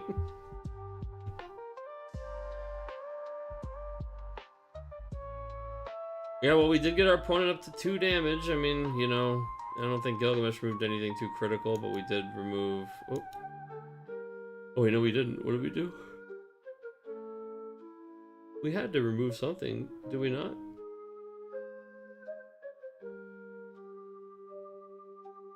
Gilgamesh targets Ultimisha and Cindy. Oh, all 4 of these things are removed from game. Okay, sorry, my bad. Oh, wait, no, they're... Oh my god, I'm dumb. I'm looking at the wrong guy's thing. And let me get this up here, like, so you guys can see it. There we go. So we did RFG. The Mist Dragon and the... Oh no, Kate said the Mist Dragon are the things still in the discard pile. We missed Ultimisha and Cindy got removed by Gilgamesh. So not even anything that was that good to remove. Like, now we're just playing a tempo Ultimisha on our... Oh my god. Oh my god, things are looking bad. Ultimisha, she can't be chosen by summons in general, so that's good against this deck. Then she did her thing already, which she enters the field. You remove characters from your break zone, and you choose the same number of characters and dull freeze them. I think there was literally only one, maybe. We removed one Rydia, and we dull froze a character. And the opponent had to discard a card, so... that was a little interesting that we just ran out an Ultimisha. It feels like we had, like, a really bad turn right after getting all this setup done without him interacting with us at all. Now we're actually going to be able to party attacks to trade out here, which is interesting also. Good attack from DJ, interesting block from Angel. DJ just needs to slam another backup down here, and yeah, actually, he's kind of like, he's kind of figuring his way through this. Interesting. Interesting. I mean, as Angel, letting DJ make these trades is very interesting, because if you don't, I feel like you get an overwhelming advantage pretty quick.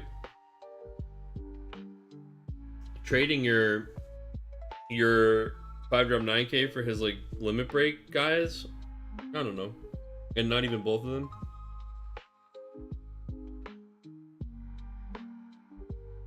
But he's just trying to stop getting kicked in the teeth, right? So there's that too. He knows that there's other hasty threats and there's other damage that's going to surprise him from nowhere that the Mono Lightning player can do. So he's respecting that by blocking early, and that's not the worst thing either.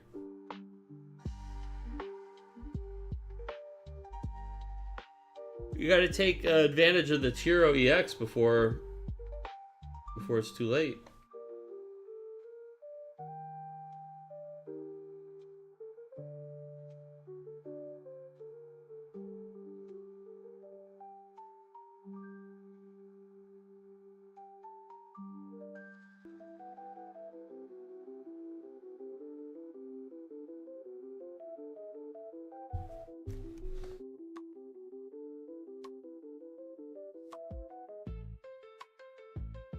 Mapururu! More Final Fantasy 11 love, you know, I love that. We're gonna get back Ultimisha. Sure, why not? There's no forwards to get back. We're probably gonna pass a turn there because we don't want to play her, yeah. We didn't Unalesca is interesting, but our opponent's starting to get to a pretty racked hand size here, up to 6 cards for DJ.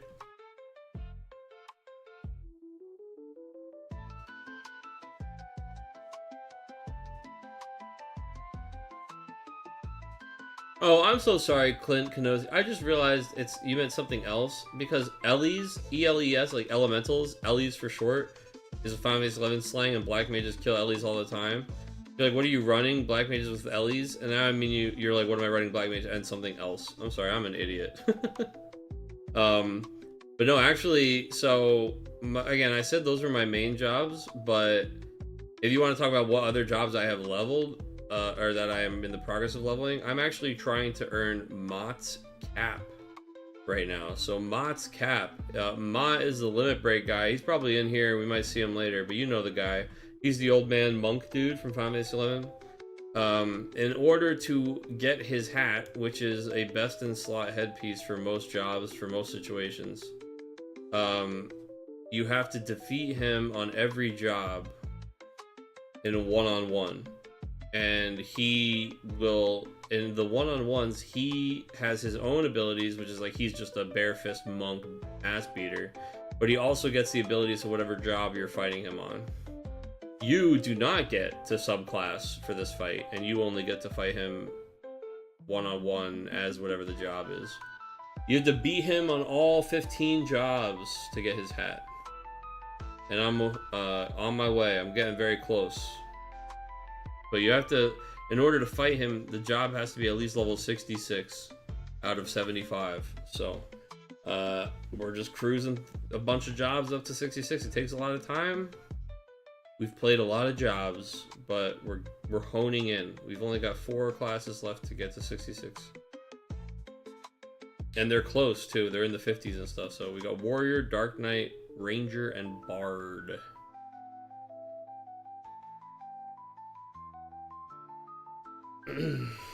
Okay, so we are Lusoing. Times are tough, but we are trying to just set up. We're saging. We Luso, we get the Sage, we play the Sage. Our opponent misdragons the break zone, so we don't get the summon. That's fine. That's fine. Honestly, their misdragons are just helping our Golbez. Or not Golbez, what's his name? X-Death. That's it.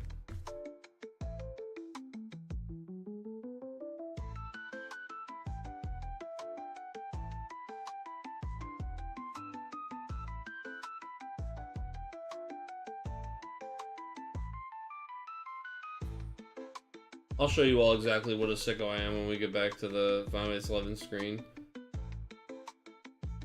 I need Angel to beat DJ's ass. I mean, I'll tell you, it's happening, and part of it is just because DJ started the game with just such an ass draw. And Verisdale now popping off. He's got his choice. He's got Zangan. Zangan and Guardian TV control can use action abilities and special abilities as though they had haste. He let you play a Tifa on the field. Okay. I love that, dude. What the fuck? That's so cool. Reach martial artist. Yeah, why not? Why not, dude? Get those 3 cards. Sure, why not? Now play Seymour, and we've still got 1 backup up, so we can do Seymour things. You're gonna freeze his backup, so you're gonna take a card from his hand, and then and then we get real saucy. I mean, I'll tell you what. You could actually you could take 2 cards out of his hand. Is there a job gigolo? There is not, dude. Ready? I'm gonna hit you like I'm a scout, a boy scout who's fighting the scout motto. We got white mage, black mage, red mage, thief, warrior, monk. Those are the first 6 classes. Those are the standard classes. Then you got your advanced classes. You got paladin, dark knight, beastmaster, bard, ranger, samurai, ninja, dragoon, and summoner. Did I miss anybody? Ranger, bard. I don't think so. I think that's 15. Paladin, Dark Knight, Dragoon, Samurai, Ninja, Bard, Summoner, Ranger.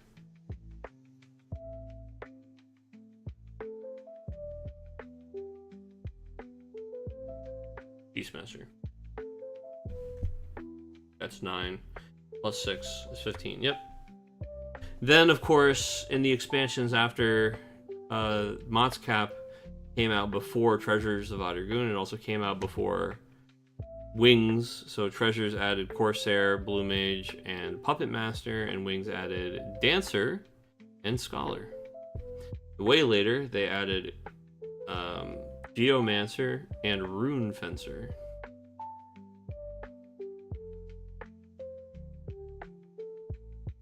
So there are 22 jobs in Final Fantasy 11 now. But I fondly remember a world where there were 15. And on the private server I play on currently, there are 15.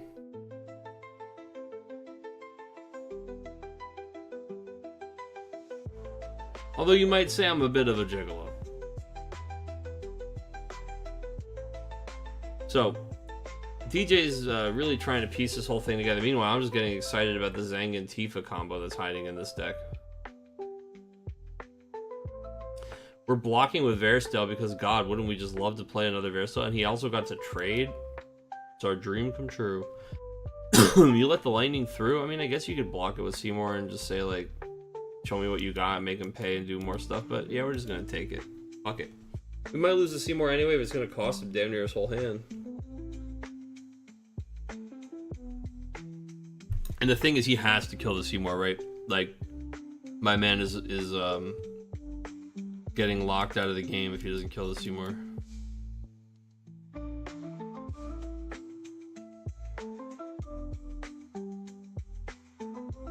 I mean, if we're still holding an Ultimecia from earlier, right? We just play Ultimecia off of like 3 backups, keep Unalesca and a backup up, Yeah, we're just going to play the Fail Fantasy Kill Seymour. I like this, honestly.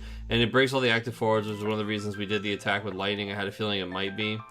We develop another backup and we get rid of the threat, right? We have to get rid of the Seymour. I mean, he might play another one right here, but there's a huge difference between him playing it and him having it out and just getting the ability for one. Because he would go 3 pitch, what's her name? Ultimecia, right? Attack with Seymour, pitch or tap this for the trigger. He gets the Seymour discard. He could trigger Unalesca's discard, and then his Ultimecia that we knew. See right here, we knew he had it. He's gonna get the Dull Freeze off of this and the discard. We would have had our opponent down to 1 card in hand and 1 active or 1 untappable backup. But now he's got no cards in hand. We're just gonna attack his characters. Ultimecia is gonna go ahead and remove 5 different characters. Rydia, Zang, and Verstal Wall. Easy breezy this stage of the game. She's going to remove 5 characters, and we're going to Dull Freeze 5 of his characters. So it's going to be his entire board with no cards in his hand. Angel now gets to do whatever he wants. Once again, he's going to play Yuffie. This is actually a really interesting forward to just get to develop on an empty board when you know you're safe next turn. Yuffie attacks. She activates. She gets that protection from the summons and abilities, which is huge because we know this deck is full of them Odins and such. And speaking of one Odin, not an EX Odin, but an Odin nonetheless. Goes to damage, and DJ gets a draw pass turn here.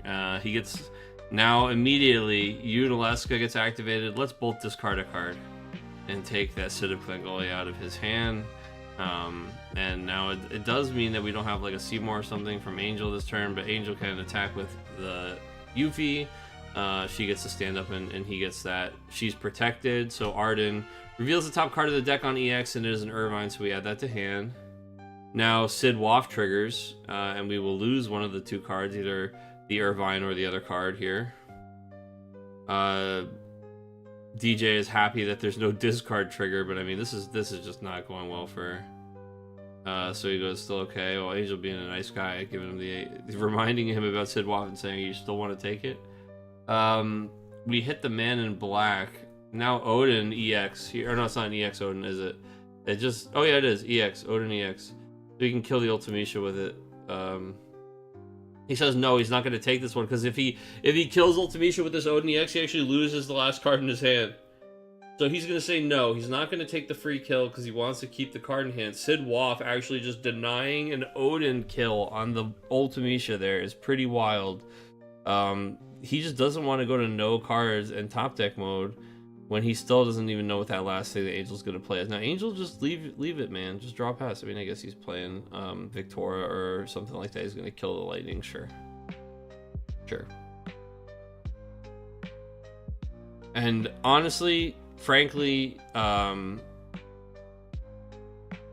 a little lucky that that turn was so quiet for Angel. I honestly think if we were going to break the seal on the total thing, which we were just gonna, we don't need the total of this matchup anyway. You have Noctis in there or something you can get back. I guess you removed a lot of his key forwards. Yeah, there's not, I mean, the Seymour is there, right? You just want to get that guy back because once you get the Seymour on the board, the game is over. Because you've got him in a position where he didn't have enough resources to remove it if you stuck it for like 2 or 3 turns. Ultimecia's immune to summons. Oh, she is, isn't she? She can't be chosen by summons. You're right. So they both were actually immune to the Odin. So it didn't. The Sid Waff didn't just shut down. You're correct. I'm sorry. I'm an idiot. You're absolutely right. She has that line of text. We even read it earlier. She just can't be chosen by summons. So both of them are immune to that Odin. That's kind of cheeky. But even still, I mean, there's maybe. Even if he could take it, right? Like right now, if he could take one to kill the Victoria, would he do it if he only had the 1 card in his hand and it was the Irvine? I don't know. Yeah, it was not a choice he had, but I still do wonder about the choice. If it was one that you encountered, or someone encountered, would it be worth it in that situation? Maybe. Angel's untapping here. And he's certainly just like a draw away from a really bad day for DJ. He's looking for Seymour. He's looking for Verstale. We're going to use Unalesca right off the rip here and get DJ down to 1 card in hand to make sure there's not some kind of reaction or response. There it is. We're fleecing the response right now. He's going to be casting the Odin that he can reduce the cost of, and he's going to kill the Yuffie with it before Yuffie gets her protection. That's fine. She's kind of just bonus. Now the Unalesca is going to resolve, and the opponent does not have a card to discard, so that's fine. Now we're going to attack with Ultimecia. Still protected from the EX. Ooh, the Fail Thanos is an interesting hit. There's one in damage and one in the backup line. Man, we are all in on that guy.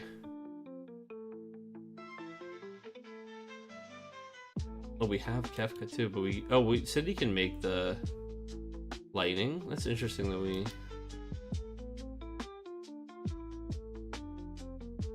Well, I guess he plays a backup, and we don't have a way to get a backup off our field, and he's gonna like kill one dude and play a backup. Yeah, that's fine.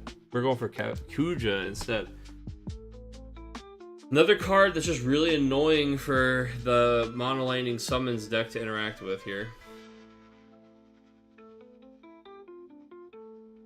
Very frustrating. Damn, she's immune to summons. I'm such a silly Willy.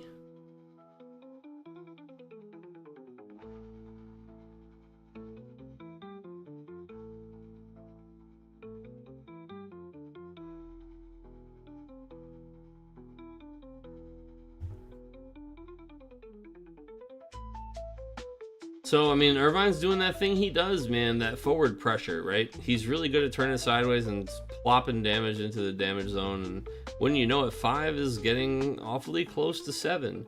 Angel does have to be careful. I mean, he does have ways to freeze down this, like, basically entire board and leave blockers up, and that's the kind of stuff he has to start to look to doing.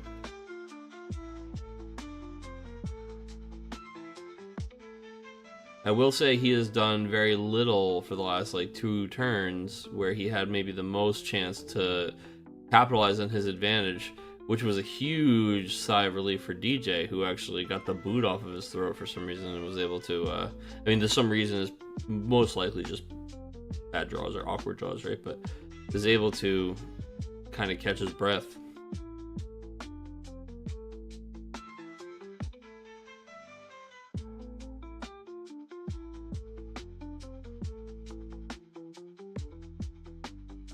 Ooh, going for the shooting Kuja with Odin. We gotta do it, man. Kuja's gonna decide to freeze the Irvine since he was targeted.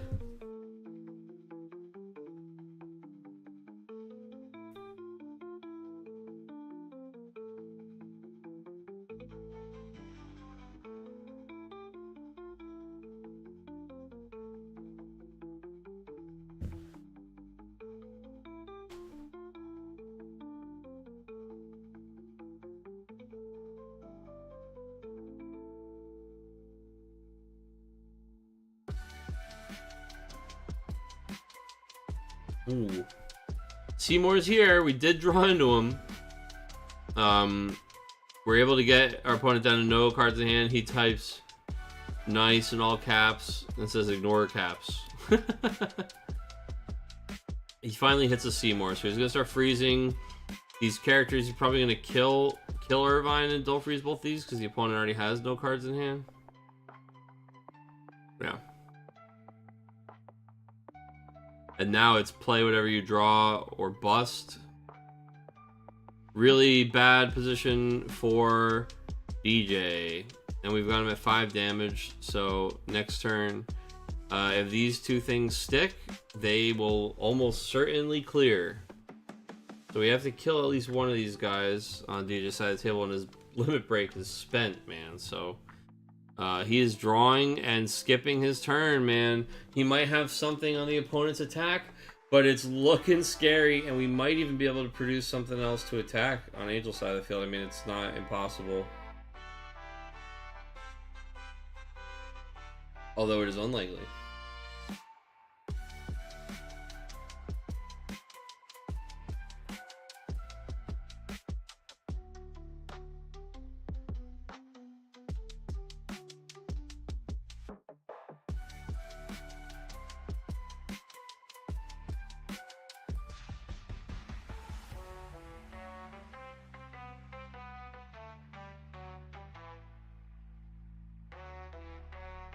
He's auditing his own lightning, dude. LOL, I don't have 5 characters. Oh, he's trying to draw the card, but killing his own lightning doesn't even let him draw the card, so... we should just carry on. Seymour is gonna just attack and he's gonna just dull freeze these guys and yeah, damage. It's gonna be Sidolphus actually, which let's just search for a lightning summon, but there's no way for us to cast it. Also, we'll get this card as soon as we get it into our hand. And Ultimation will turn sideways and deal that final point of damage, him showing he didn't really have a whole lot going on. So, dude, I really like this mono lightning deck from DJ, but oh boy, he had such a bad start this game, and Angel had the absolute time he needed to just get set up and chill and kill. So congratulations to Angel for taking it this week with a cool Verstel pile.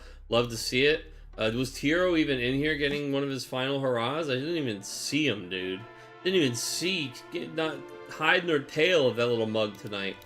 But he's got 1 week left on the docket, so we'll see how it goes. Anyway, thank you all, folks. Thank you so much for coming tonight. We will see you back here. Same bat time, same bat channel. You know the drill. Next week, next Saturday at 7 o'clock. We will see you there. Until next time, folks. Thanks for tuning in. Bye-bye. Goodbye. Bye-bye. Bye-bye.